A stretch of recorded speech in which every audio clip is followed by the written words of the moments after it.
변호사로 일하며 접하는 수많은 이야기들 중 유독 마음이 아픈 이야기들이 있습니다.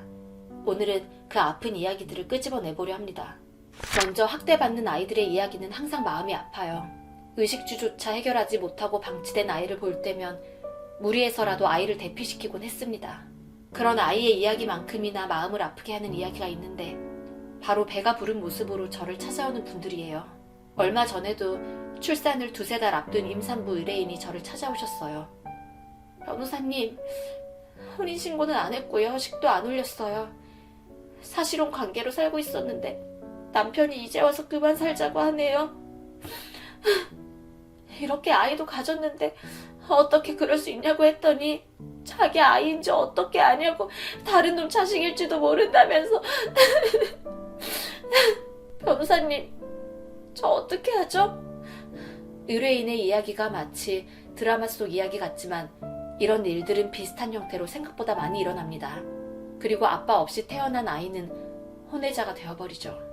친자 확인을 요구한다면 유전자 검사로 친자 확인을 하고 인지 청구 소송이라는 것까지 거쳐야 남편의 가족관계 등록부에 아이를 올릴 수 있어요.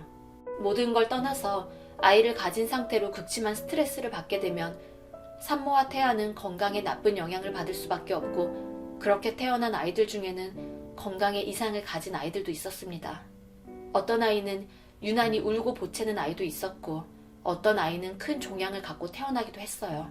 그리고 더욱 마음이 아픈 건 아이가 태어난 후 가족관계 등록부에 올라갔다 하더라도 아빠는 아내와 아이에게 관심이 없으므로 아이를 보러 오지도 않는다는 것이었습니다.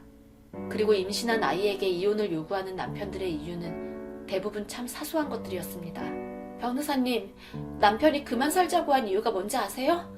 입덧을 좀 하고 뭐가 먹고 싶다고 몇 번 그랬더니 상전 노릇하고 예민하게 군다며 자기도 더 이상 못 참겠대요. 제가 시댁에도 잘 못했고 자기 애가 아닐 수도 있다면서 애 태어나기 전에 정리해야 한다고 소송을 걸어온 거예요. 저도 그딴 놈이랑 더 이상 같이 살기 싫어요. 하지만 대부분의 의뢰인들은 이혼을 결심함과 동시에 불안함도 느끼게 되죠.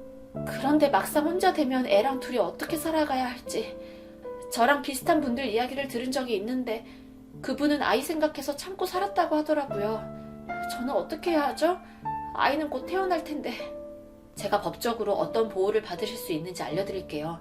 헤어지시던 아니던 그에 맞는 법적인 절차가 있으니까요. 최대한 도와드릴게요. 저는 변호사로서 최선을 다해 법적인 부분에 대해 설명을 드렸어요. 설명을 하면서도 이 상황 자체가 너무 스트레스가 되지는 않을까 내심 마음이 좋지 않았답니다. 상담을 마치고 떠나는 의뢰인의 뒷모습을 보며 앞으로 어떤 결정을 내리고 어떤 삶을 살게 되던지 의뢰인과 아이의 삶이 행복하고 평탄하기를 간절히 기원했습니다.